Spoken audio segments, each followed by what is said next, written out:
So today we're off to Egypt. It's one of my favourite places. I decided that as none of us can really travel at the moment, it would be nice through our art and crafts if we visited different countries. So Egypt it is today.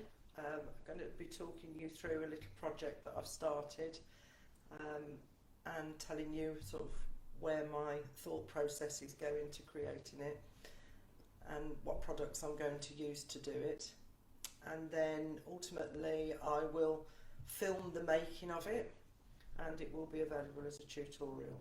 So let's get on with having a look at what I'm up to. Okay, so we're talking Egypt, big stone rocks, blocks to build the pyramids.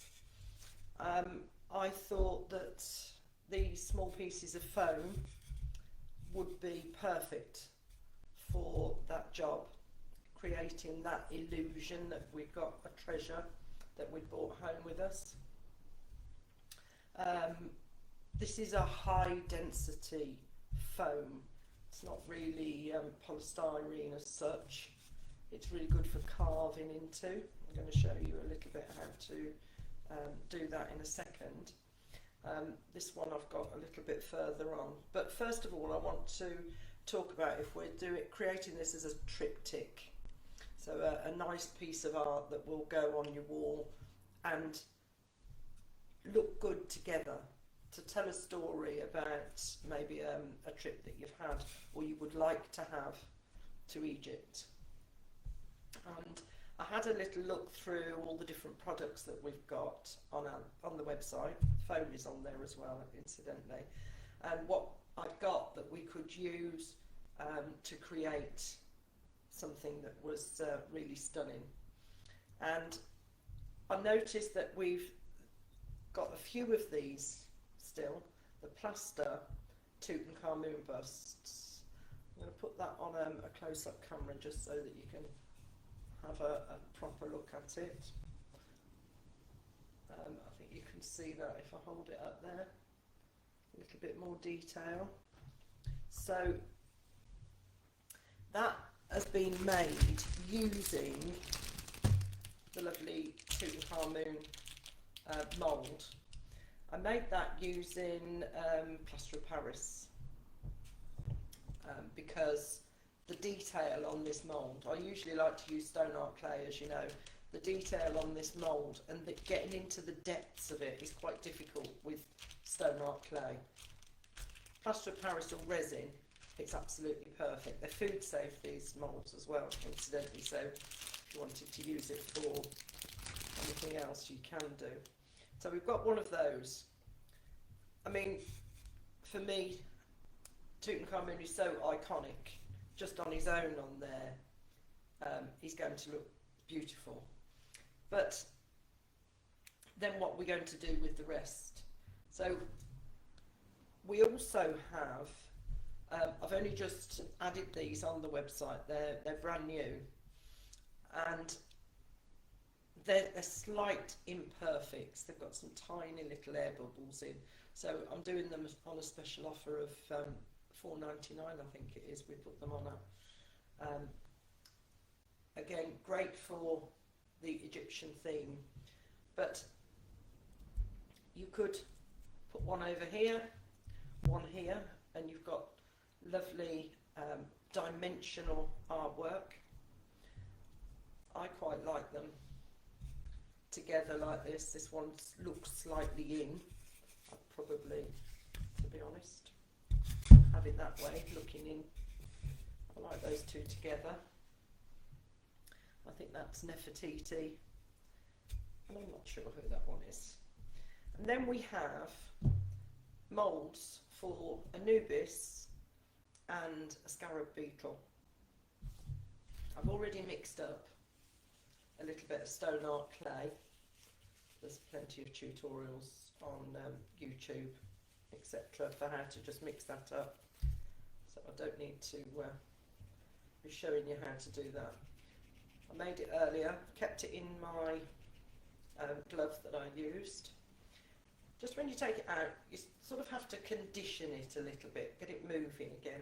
You can keep this clay for, well, 2-3 weeks, maybe even longer, as long as it's kept in an airtight container. And then I'm going to just push that into there. It's quite nice to add a bit at a time. When I've taken that out of the glove, it's a little bit sticky. I'm just reaching over now for a little bit of stone art powder, just to take that out and start again, because it will grab onto the mould, I think. Just add a little bit more powder. You can add a bit of powder actually into the mould, like a release agent. Tip it out and start again.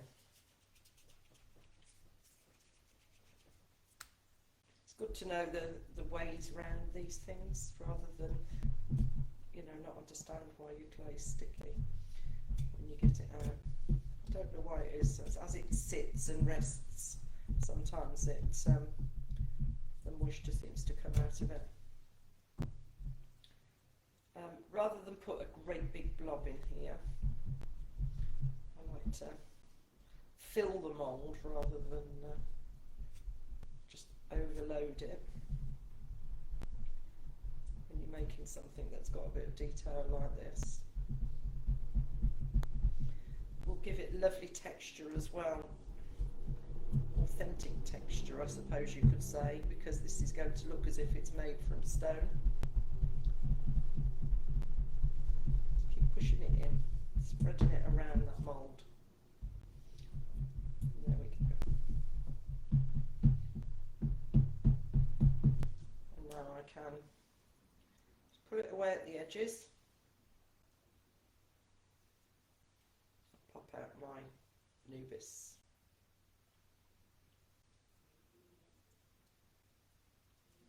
Those little bits at the top are quite delicate, so I do those last. Let's put him on here so you can see what he looks like. I like the fact that you can take your stone art clay straight out, and I think I would probably have a scarab beetle on there as well, so we'd have one of each, and then my Tutankhamun, 2 of those like that. Tutankhamun in the Tutankhamun in the middle. But what other products have we got? If you don't want to have all of this dimension to your work, what else could I use? So let's just put these to one side. I've cut this out ready. This is one of the rice papers. We have a couple of rice papers with an Egyptian theme still available. Here we have Nefertiti. This is a large one, it's A3, so that head there would fit onto a block this size, the same as that one does. That's off an A4 sheet. That's got 3 different panels, potentially 4. Don't forget that at the moment, if you buy 3 rice papers, you get your 50ml of easy coat mat. We'll put that in for you. So we could put this on with the easy coat mat. If you're going to do that onto the foam, from experience, you need to put a couple of layers of Powertex on there to seal your foam. I did one and I'd only put 1 coat on, and the easy coat, it seems, had soaked into the foam and it didn't stick down my paper that well. So I had it was coming away a little bit. So I'm passing that on to you. Give it a couple of coats to seal your foam so that it doesn't, your easy coat doesn't lift off. Your rice paper doesn't lift off, sorry. But again, that would look stunning. If you had one of the sheets of rice paper and you just put a different design on each piece and add in some nice texture, which we're going to do in a second. There's also some MDF pieces. I like these that they're on the card, and you've got quite a lot of designs there. Particularly, I love these because you have, if I can pop it out, the tiny little hieroglyphs that you can add around and really just add a lot of interest and a lot of dimension to your piece. And you've still got the tablet as well, so you get a lot of uses there really on that MDF sheet. You know, I just think they're fantastic. There is also the stencil, the Wonderful Things stencil, so useful for you know, once you've got all your texture on, add a little bit of hieroglyphics on here, maybe put a little scarab in there somewhere, build it up to make it really, really look like an artifact, an old artifact. We also have, these are very limited stock. I think there's only 4 of these, so if you are interested, please get them. Anna Howlett designed these for me back when we did an Egyptian show on Hochanda, and I think there's just 4 left. They're fantastic for pushing into clay.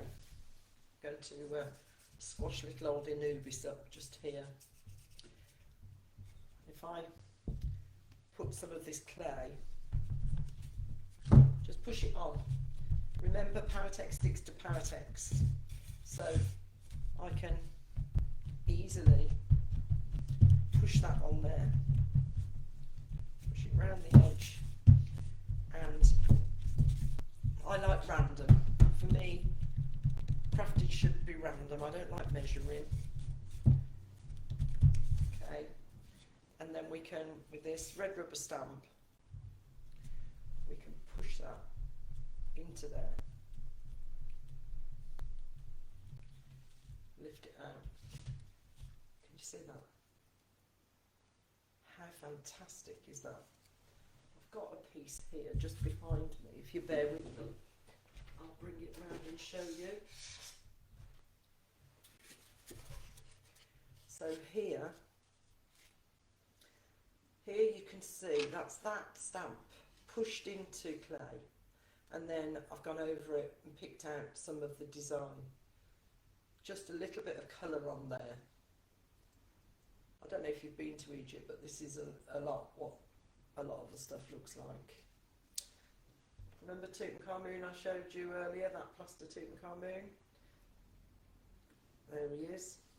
And I didn't mention, but we do have a mould to make her too. She's beautiful.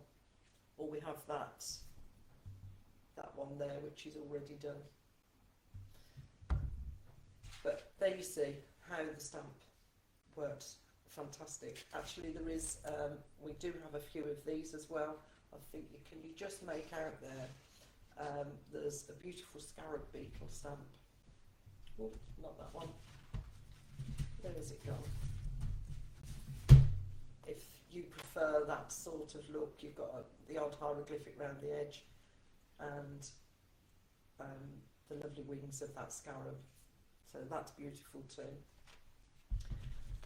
But if you're making something that's mixed media with lots of dimension and you're going for just the theme of Egypt, I do love the hieroglyphics. Okay, so you've got that on there. If I was going to put my Tutankhamun on here, I can just push that in there. It's all starting to build up my layers beautifully. My little mini hieroglyphs could go on there as well. You know, there's no reason that they can't stand proud to that and be picked out in a different colour.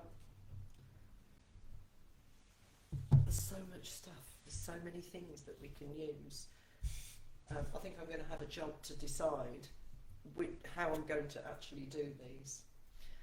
But I'm looking forward to it. I'm looking forward to putting my stamp on it. And I don't know about you, but once I get a project and I can see something where I'm going to go, it's so therapeutic.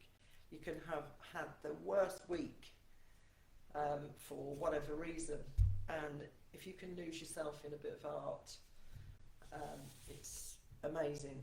The hardest part is getting the inspiration, and I hope that some of these Friday lives help with that a little bit, and you can see what I'm doing, and perhaps we can all craft together and make something similar and we can share it. I'm just going to show you before I go the craft blocks, these foam blocks. On this one you can see, I think just about you can see there that I've got lots of markings along the sides here. I don't want a perfectly formed square of stone. I want it to look worn and rugged. I'm just using the edge of a pair of scissors. Sorry if this sounds really terrible. Scraping away that edge. You can have fun with this. You can make it into a pyramid or whatever you want to do. Get some markings across it. I also sometimes use things like wood chisels to scrape it away, a cheese grater, a nutmeg grater. Carve that piece of stone, sorry, I'm getting carried away, that piece of foam into a stone and make it look ancient, so that when you start putting your other layers on top, you've got all this lovely texture. Okay, so I'm going to leave that on there. I'm sure I can work with that. And as I say, I'm going to carry on with this. I think Tutankhamun will sit on that one. These will be on here. I'll recreate my Anubis. Work some of these little hieroglyphic characters in somewhere. And I will share the tutorial with you as soon as it's done. I'm not going to make it all bells and whistles, it's just going to be an in the studio with Tracey style, just as if we're doing this Facebook Live. But rather than keep you on here for a couple of hours or overnight while it's drying, I'll put it all together and share it with you. Okay, well, thank you very much for coming, and I will see you next week, same time, same place.